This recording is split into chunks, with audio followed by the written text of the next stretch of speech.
What's up guys, welcome back to Poor Man Mods. Today we're going to be working on our 2010 Mini Cooper S, the turbocharged model, obviously.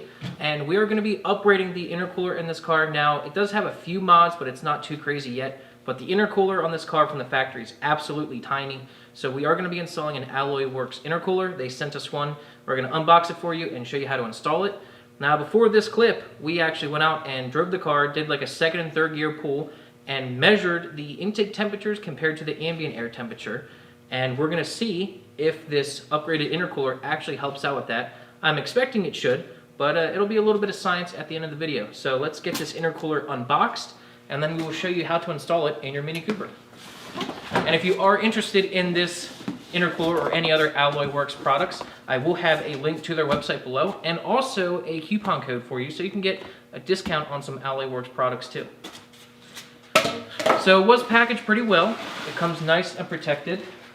We actually did open this before filming this. Some of the fins were slightly bent, but that's not big of a deal. You can easily straighten them out.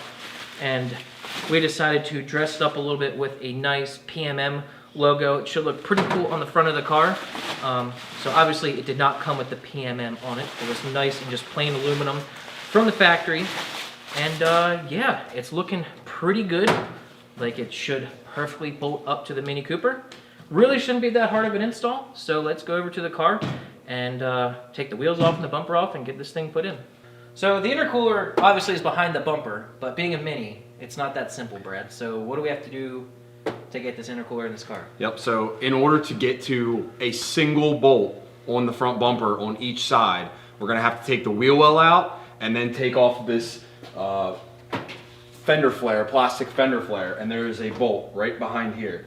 So we're gonna start by pulling out the inner fender, which will actually be the first step to most engine work on this car or anything in the front of the car, because you're gonna need to get the bumper off, obviously, or if you need to get access into here. And it's really not too bad, so we'll start there. Yeah, so we do have both wheels off, and we're gonna show you everything you need to do step by step on this side, and you're just gonna mirror that same process for the other side. So we don't need to show you the same thing twice. Yep. What about tools?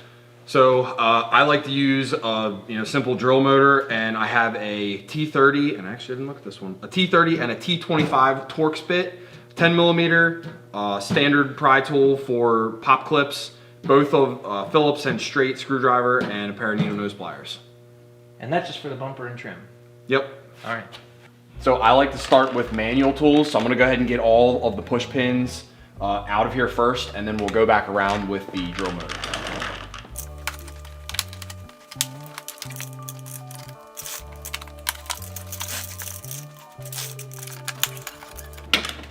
There is one tricky one that's easy to miss up here at the top. It's like right here on the inside. All right, then we're gonna move on to the T30.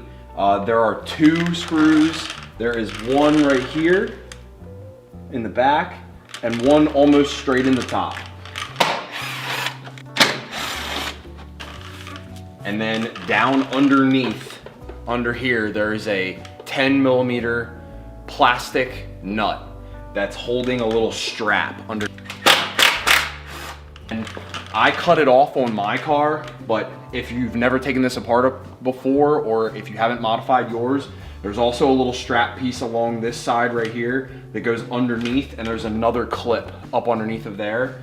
I've taken these in and out so many times, didn't think it was necessary, so I cut it off. So you'll have to get that.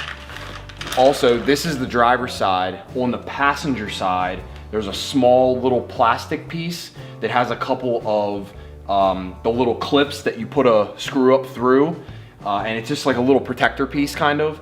You'll have to get that. That is up in the front corner up here, but on this side I don't have that. That's just a standard Phillips head screw. And I can go ahead and pull it out.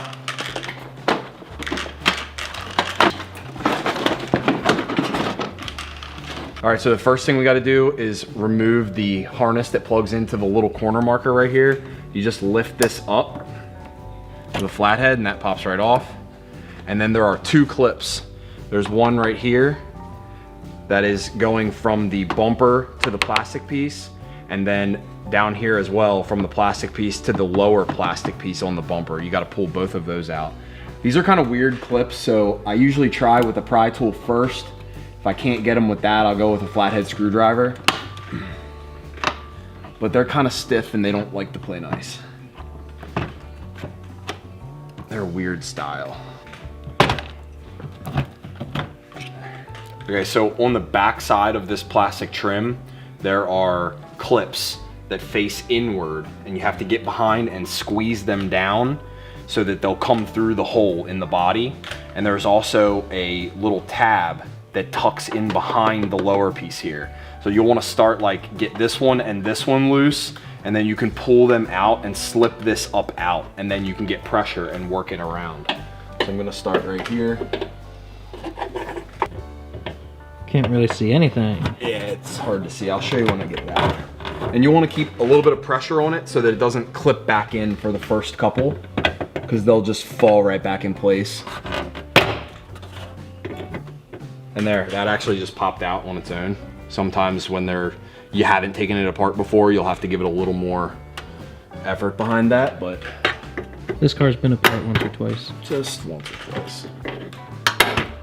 And these, you don't really want to like squeeze them hard because you'll hold them in. You just want to give them just enough tension, and while pulling this out, that it'll slip. You just squeeze it down and it works itself out. Up inside of here, there's little black tabs that actually slide from the front towards the back into the bumper. So you'll want to push this forward. And it pops out. I was squeezing them in to let them fall back through.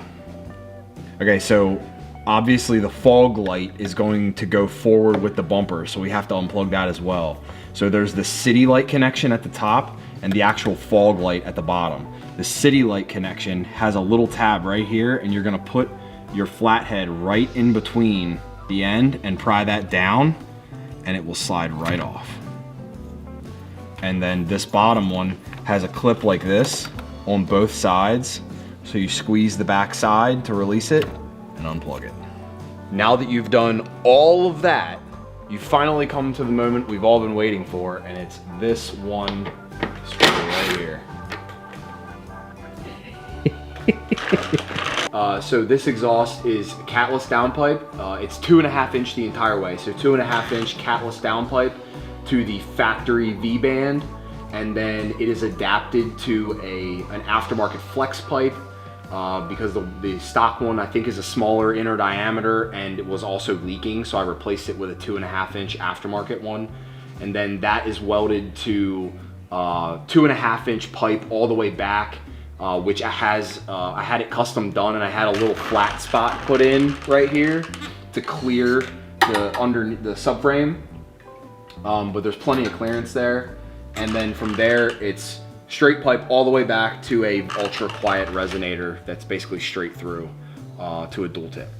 So underneath there are two T25s. There's one here and there's one in the same position on the other side. I'm gonna start with those.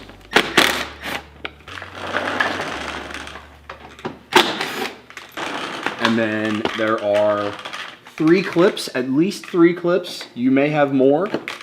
I don't remember how many of them we decided to abandon the last time we had this off. Or they might have less.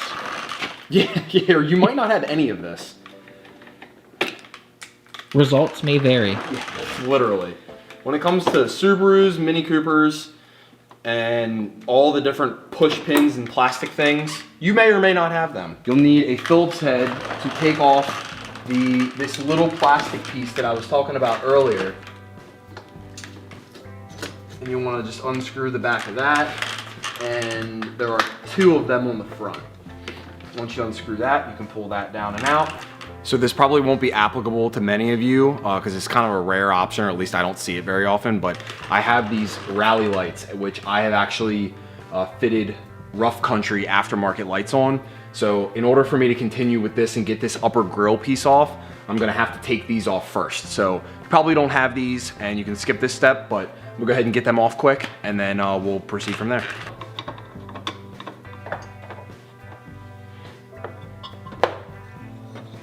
Okay, so now that I have those draped, I'm going to pop these clips off right here. And then you have to go down behind here, and there are clips along the bottom that you have to release that you'll be able to reach once you can pull this back.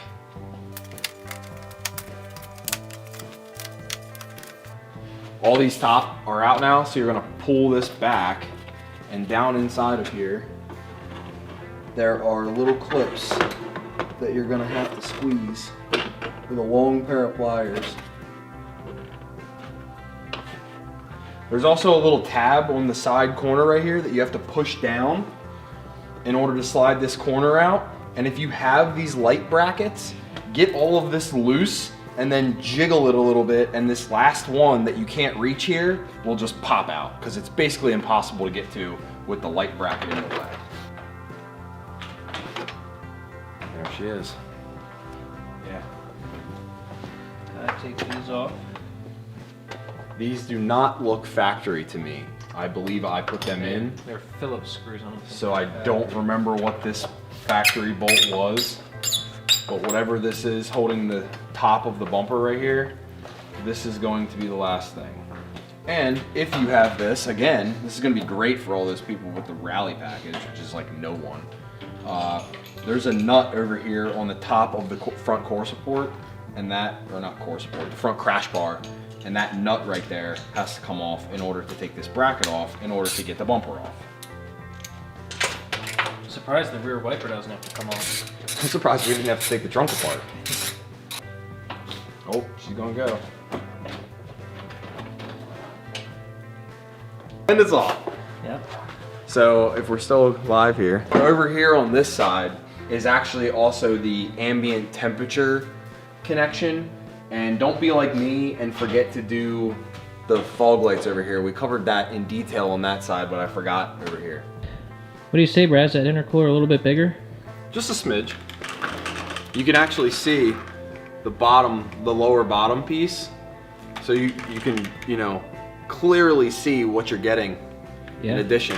Now, if you look at it this way, you can tell this is skinnier, but obviously it has to fit in there than the bottom.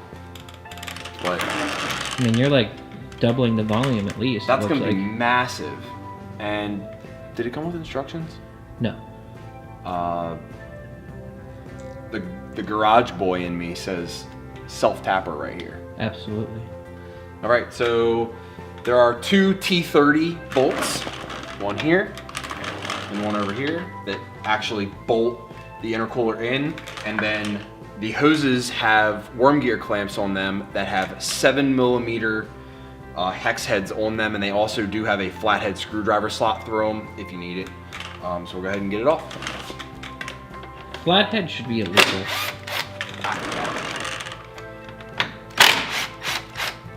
Flathead's like the worst bit that was invented. On this side, when you go up to get the worm gear clamp, you have to have an extension on there because there's probably about this much depth that you have to get up to get to the worm gear itself. This side's completely exposed.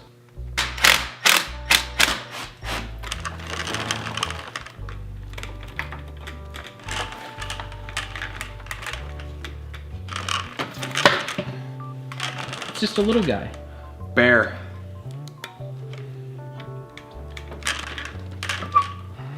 So it shouldn't be that big of a problem, but the pipe on this side is definitely smaller. Look at the whole alignment hole. It's definitely smaller than the factory intercooler. There's a bit of a gap in the hose. You should be able to clamp it all the way down, but I'll let you know if there's any issues with it. As with most aftermarket parts, things are typically not 1000% bolt on and ready to go. First thing is to get this to sit flush against the mount. This little plastic piece right here is preventing it from going about 1/2 inch in, so we're going to trim that flush with the AC condenser. Got to be careful with that. We'll trim that and then see what else we have to do. This is good now, and we can get this lined up. We're having a little bit of a clearance issue here and here, just trying to get it positioned correctly. So we're gonna just trim like a half moon, wide half moon out here and here, just to give us a little bit more side to side room.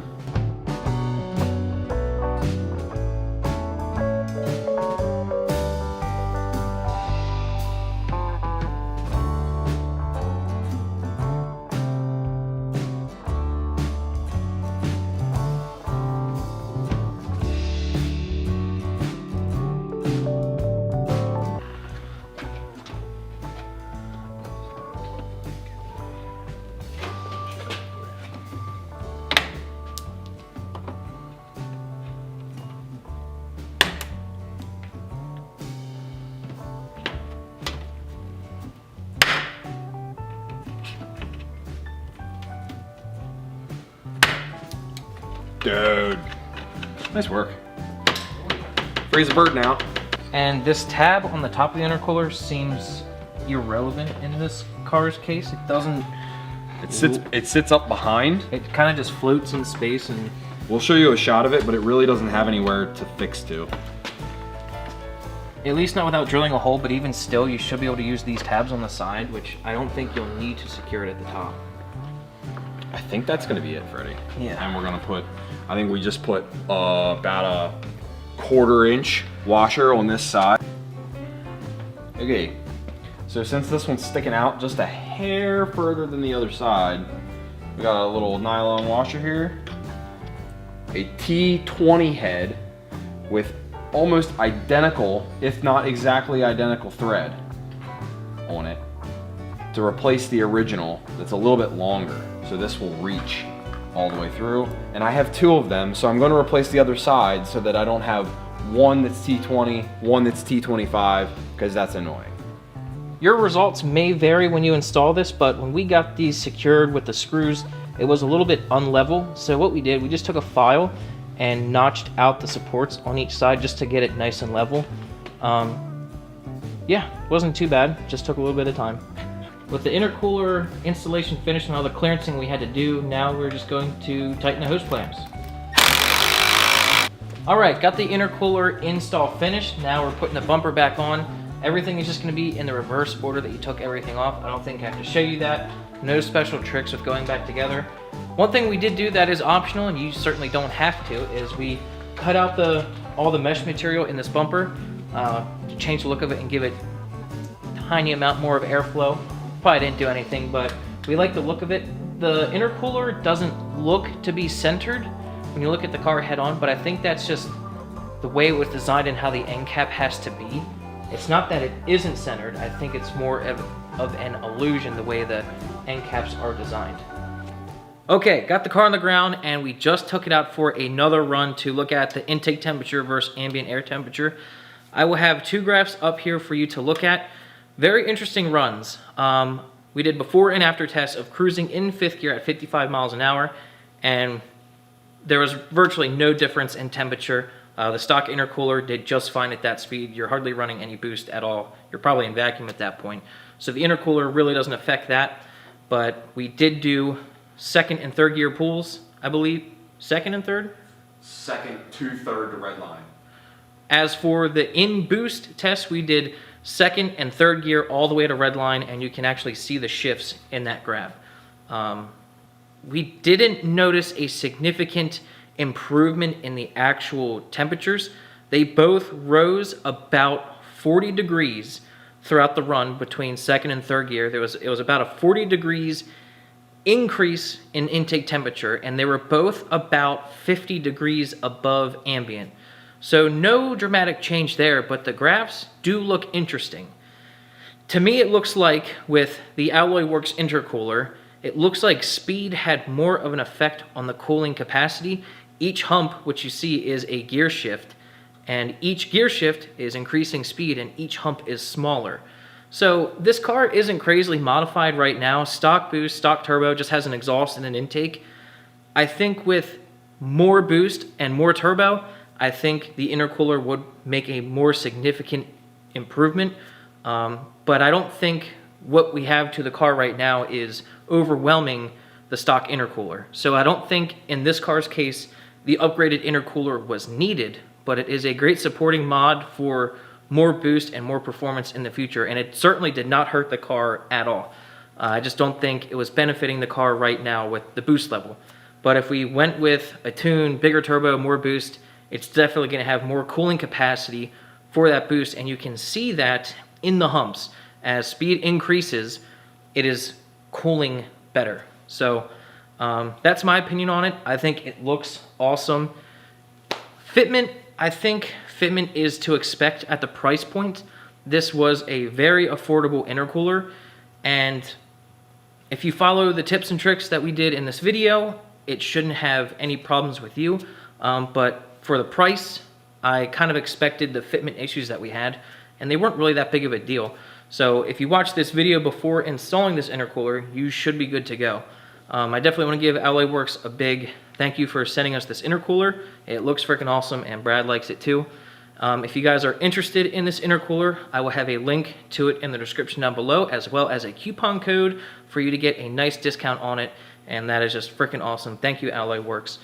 So, thanks for watching this video. I hope you guys learned something, and we'll see you next time. Thanks.